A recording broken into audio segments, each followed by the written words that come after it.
নমস্কার, দি রিপোর্টে আপনাদের স্বাগত।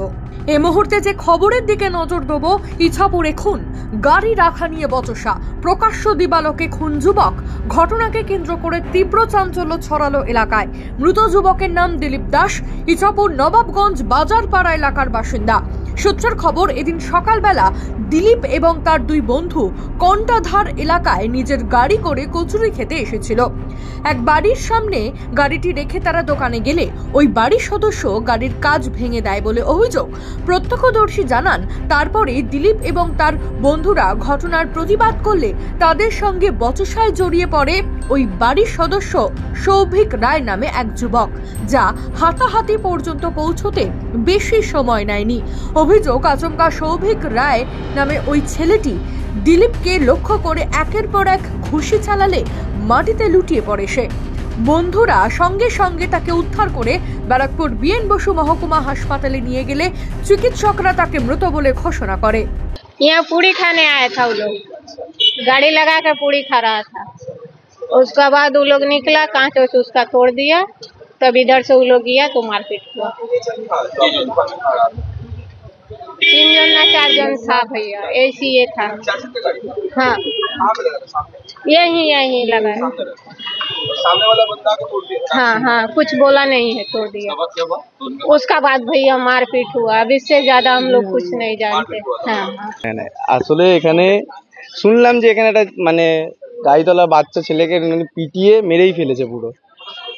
হ্যাঁ, কারণ আমি এখানে যখন জানতে পারি যে এখানে আমি আস্তে আস্তে না বডি দেখতে পাই না আসামিকে দেখতে পাই, পার্কিং নিয়ে ঝামেলা হয়েছিল এখানে। আর সে তার রেপুটেশন খুব একটা ভালো না পুরো পাড়ার মধ্যেও। আর এখানে আমি যদি বলি, কারণ আমারও একবার গাড়ি রাখা ছিল, উনি ওখানে ভেঙে দিয়েছিলেন। এবার আমি জিজ্ঞাসা করেছিলাম লোককে, তো লোক ওনারই নাম বলেছিল, বাট আমি ডাকাতেও উনি আসেননি। তারপর আমি বাধ্যতামূলক অনেকক্ষণ ওয়েট করাতে আমি বেরিয়ে গেছিলাম। আগেও এখানে পাড়ার রেপুটেশন তো বললামই ভালো না, তার জন্যই আর কি বলবো। আর তেমন কথাবার্তা আমরা বলিও না এদের সাথে। খবর পেয়ে ঘটনাস্থলে এসে পৌঁছায় নোয়াপাড়া থানার পুলিশ। ঘিরে ফেলা হয় গোটা এলাকা। সাংবাদিকদের মুখোমুখি হয়ে কি জানালেন প্রশাসনিক আধিকারিক, শুনবো। কেন্দ্র করে দিলীপ দাসের সঙ্গে এই সৌভিক রায়ের একটা বচসা বাঁধে। তারপরে প্রাথমিকভাবে যতটুকু জানা গেছে যে এখানে তাদের মধ্যে হাতাহাতি হয়, এবং হাতাহাতি হওয়ার পর দিলীপ দাস আহত হয়, এবং দিলীপ দাসকে তারপর এখান থেকে যখন বিএন বসে নিয়ে গেছে, তখন বিএন বসে জানা গেছে যে তার মৃত্যু হয়েছে। এটুকুই আছে। এখনো পর্যন্ত আমরা সৌভিককে এখান থেকে ওকে নিয়ে যাওয়া হয়েছে। আমরা ওকে জিজ্ঞাসাবাদ করছি কিভাবে ঘটনা ঘটলো, সেগুলোকে আমরা পুরোপুরি পুঙ্খানুপুঙ্খ বোঝার চেষ্টা করছি। Thank you. অভিযুক্ত সৌভিক রায়কে আটক করেছে স্থানীয় নোয়াপাড়া থানার পুলিশ। শুরু হয়েছে তদন্ত, চলছে জিজ্ঞাসাবাদ। রাজাদের দি রিপোর্ট, ইছাপুর। সমস্ত খবরের আপডেট পেতে লাইক করে সাবস্ক্রাইব করুন দি রিপোর্ট চ্যানেলটি। সেই সঙ্গে বেল বাটন প্রেস করতে ভুলবেন না।